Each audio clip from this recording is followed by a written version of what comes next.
Warsaw Chopin Airport, 0620 on April 8th. The airline PNR shows a one-way to Dubai, single bag checked, seat 22A. Her smartwatch record steps through the jet bridge, then a cellular handshake in Turkey at 11:02, and no UAE entry appears on the border e-gate database. That night, a hotel keycard opens room 604 in an Istanbul-serviced block, while the fiancé's calendar still marks Dubai courthouse registration, 1530. The convenience story says honeymoon. The logs say diversion and control. How did a clean itinerary turn into a trap? And who executed the switch? Before we dive in, subscribe if you want careful, evidence-led investigations like this. In Warsaw, the ordinary world was precise and small. She worked as a data analyst on short contracts, lived in a one-room sublet near Wola, and tracked every bill in a spreadsheet. Winter left a balance of debt, and spring brought a visa worry. Her contract ended in May, and a landlord renewal sat on the table with a higher price. Stability was a plan she could model, but not yet buy. The offer looked like a plan. A Dubai family office had reached out months earlier, folded into a romance that moved in tidy, plausible steps. The man introduced himself as a crypto investor with a clean LinkedIn, press clippings from mid-tier finance sites, and a gallery of hotel lobbies and conference panels. He steered the conversation to marriage and relocation, then to a role: in-house analyst, tax-free salary, sponsorship under a spousal visa. It fit her pressure points one by one. Debt dissolved, visa secured, work aligned with her skills. The mask was institutional. There was a concierge email domain that matched the family office name, a P.O. box in Dubai International Financial Center, and a numbered onboarding pack. The pack included a draft spousal sponsorship letter, a checklist with entry permit, Emirates ID, and a non-disclosure agreement with standard clauses about family privacy. Payment would be handled by the office. Travel would be handled by the concierge. The wedding registration would be at a Dubai court, short and administrative. Every piece mimicked a legitimate process. He performed status. Restaurant reservations appeared under his name in Dubai. A video tour of an apartment link landed in her inbox with a lease template and dates aligned to her arrival. The new life was arranged like a calendar: arrival day, court day, onboarding day, apartment move-in day. In the background, the family office posted a market note about stablecoins and remittance corridors that sounded like something she might write herself. It flattered her competence and lowered her guard. Her friends saw curated abundance. She saw line items.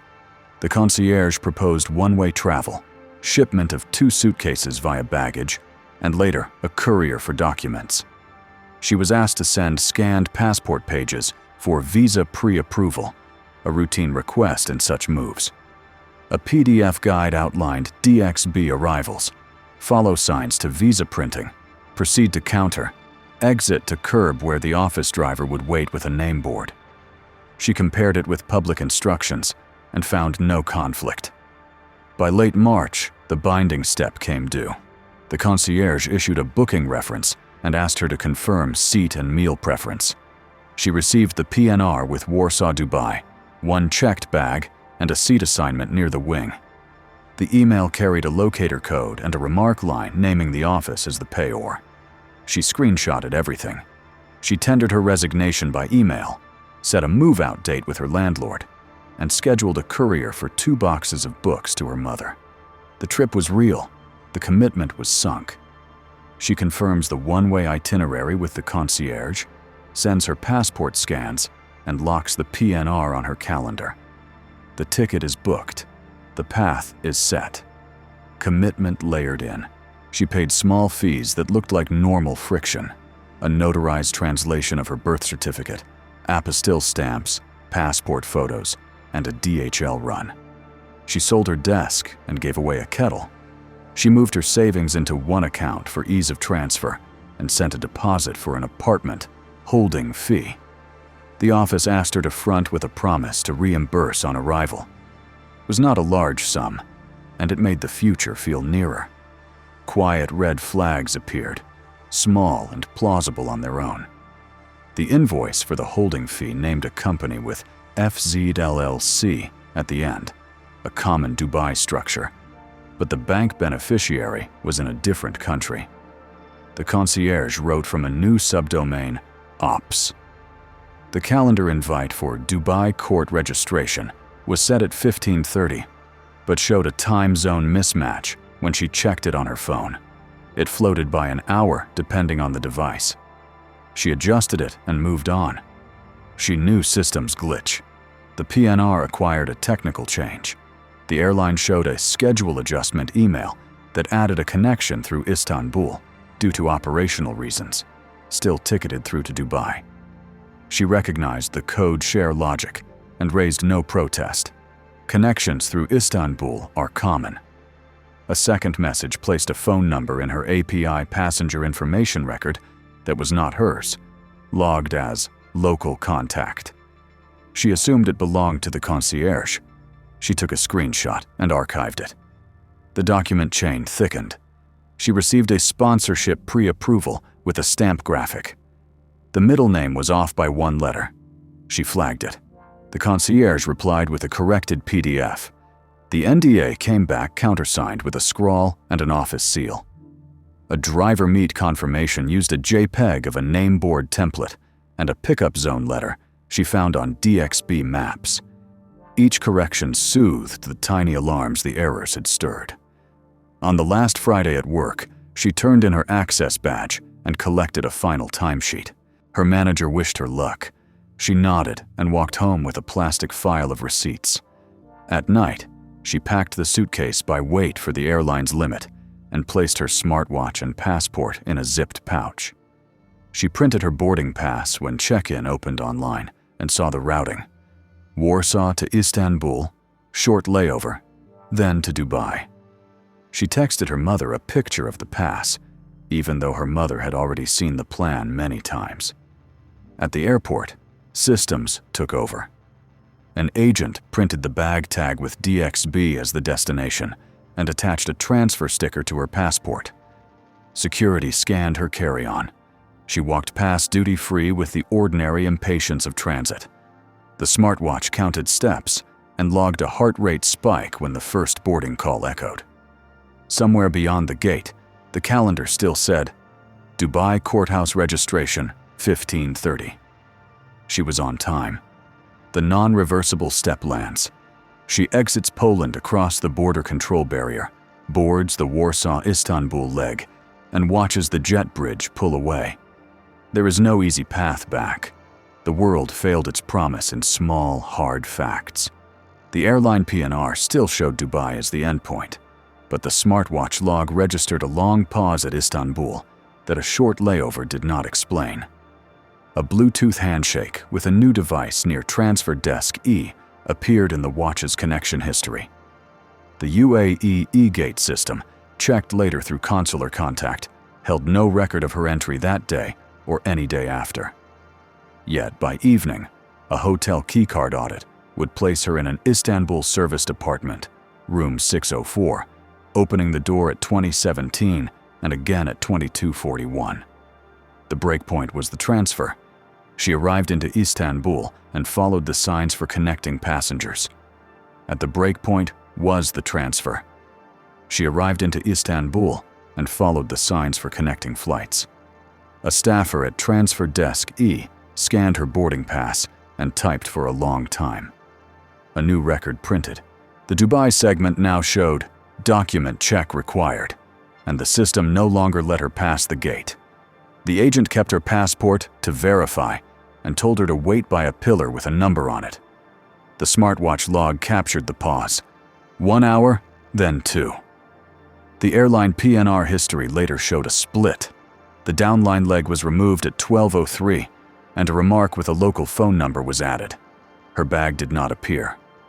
The Dubai e-gate history, checked later by consular staff, had no entry event. Still, A courtesy accommodation slip appeared with a hotel name and a Van Bay letter. She was moved with other stranded passengers to a serviced block in Essenyurt. At check-in, the desk took a photo of her passport and kept the physical booklet for rebooking. The hotel keycard system would later show 2017, 2241, and 0706 as her door openings. The watch recorded a new Wi-Fi network and a Bluetooth ping that matched a staff device. By morning, the mask shifted from care to control.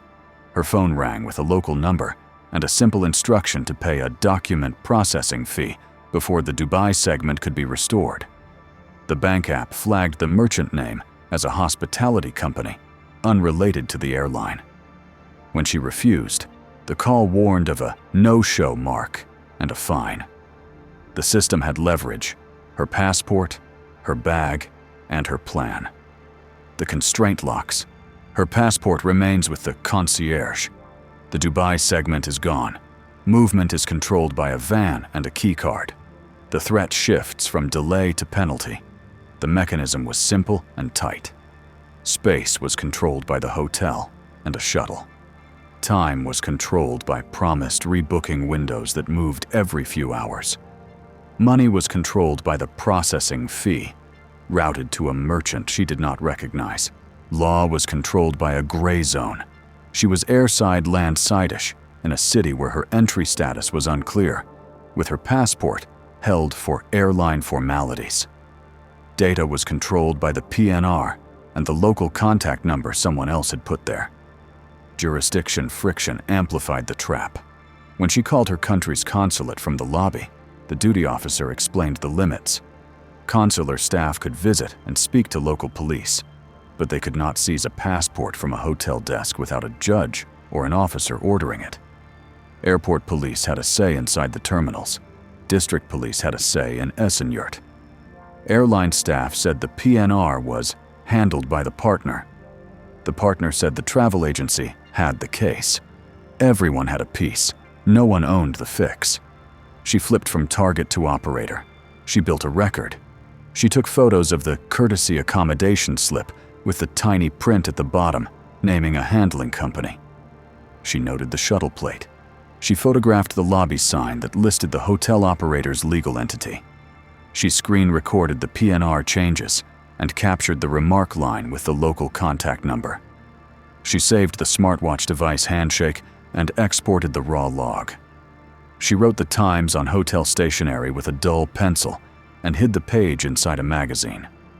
She mapped the network with what she had. The hotel POS slip tied to a company that also ran car services. The PNR remark number matched the WhatsApp profile of the concierge. The calendar invite for Dubai courthouse registration still sat at 15:30 on her phone, mocking the detour. She forwarded everything to a safe email she had set up for this trip, using the subject line as a breadcrumb: date, time, location, and the initials of whoever spoke to her. Each send left a trail with a server timestamp outside of her device. The consulate offered a narrow path. If she could get the fixer to name a time and place for a cash payment, the consulate could call in the district police and, if needed, the airport police liaison. A report would open under the Istanbul Chief Public Prosecutor's Office. The cybercrime unit could later pull the phone metadata. The financial intelligence unit could review the merchant account for the processing fee. None of it would be fast, but parts could move. She made a choice. She would stop trying to leave that day. She would try to pull the pressure into the open. She establishes formal cooperation. She sends a full packet to the consulate and to a designated police email, sets a code word with the duty officer, and agrees to make a controlled payment meet if contacted again. The evidence chain came together in 3 clean beats that tied to people and places. First, the airline PNR history screen, saved as a PDF at 12:07, showed the split.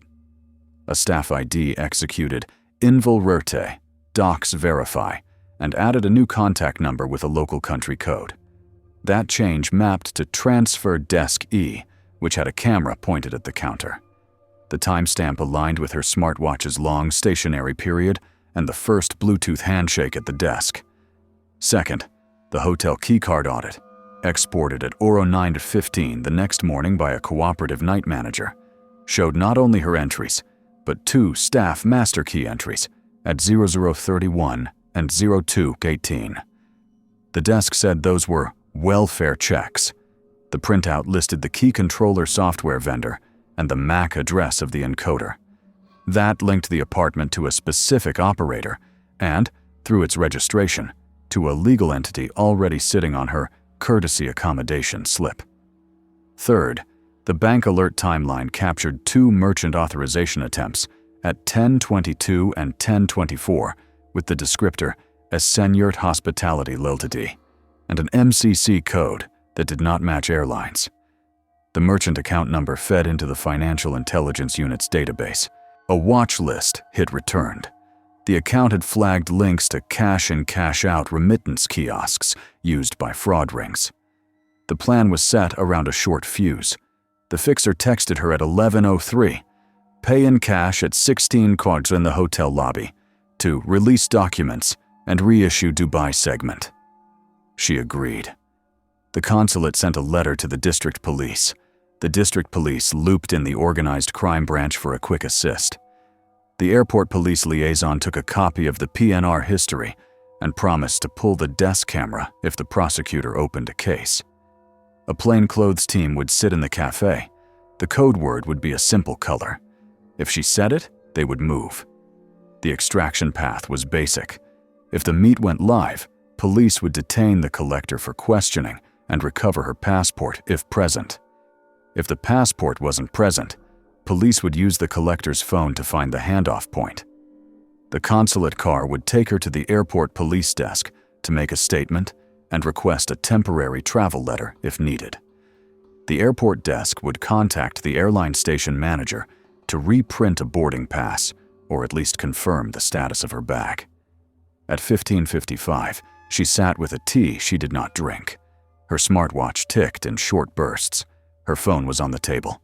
The calendar still said, Dubai Courthouse Registration 15:30. The lobby doors opened and closed. At 16:07, a man approached and placed a folded receipt on the table with the room number written at the top. The bank name on the slip matched her alert from the morning. He asked for the fee and reached for the receipt. She looked at the color of the flowers on the table and said the code word. The operation initiates. The collector is in reach. The clock is running. Police moved from the cafe chairs. Detentions and seizures were partial, not clean. The district police took the collector into custody and retrieved 2 phones and a slim binder. Inside the binder were guest registration slips from the serviced apartments and photocopies of passports. Her passport was not in the binder. A second man at the desk tried to leave through a side door. Officers stopped him and took a hotel master key encoder from his bag. The hotel back office produced the key card audit and a courtesy accommodation ledger that listed a transport company as payer. At the airport, the liaison pulled the transfer desk camera from the day before. The footage showed a clerk making the PNR changes and then calling a mobile number. The station manager suspended the clerk and sent an incident report to the airline's regional office. The prosecutor opened a preliminary case for unlawful retention of a travel document and attempted fraud. The Financial Intelligence Unit froze the hospitality merchant account linked to the attempted charges. It was not the whole ring, but it was a cut line. Her passport surfaced that night in a car parked behind the hotel, found during a sweep triggered by data from the collector's phone. It lay inside an envelope with 2 other passports and a stack of SIM cards. Police took photos, logged the items, and handed her document to the consular officer against a receipt. At dawn, she stood at the airport police desk and gave a statement. The officer stamped a short note that explained the delay and the recovery. The airline reissued a ticket home to Warsaw at cost. She chose not to fly to Dubai. The central question had a plain answer. The detour worked because a human with system access split the PNR at the transfer desk, added a local contact number, and marked a document check that blocked the Dubai leg. That system action moved her into a controlled hotel flow run by a partner entity that fed the ring. They held her passport under the cover of formalities and pressed for a fee. The smartwatch, the e-gate history, the PNR log, and the keycard audit broke the cover story and mapped the hands that touched her case. The legacy was modest, but real. The prosecutor's file added the transfer desk footage, the PNR history, the keycard audit, and the bank alerts as exhibits. The consulate issued an advisory about courtesy accommodation scams tied to document checks at big hubs. The airline rotated staff at Transfer Desk E and pushed a rule that 2 people must approve any PNR split for documents on transit cases. The service departments changed operators within a month, and the old company's website went dark. Not everything closed. The family office domain vanished the same day her statement was filed. The LinkedIn went blank. The calendar invite stayed on her phone as a fossil of a schedule that never happened. In Warsaw, she rebuilt a small life in a smaller room. On some nights, she opened the exported watch log and looked at the flat line from the transfer desk hour. It was quiet and exact. So was the bench at her tram stop, where spring rain darkened the wood and then left it clean.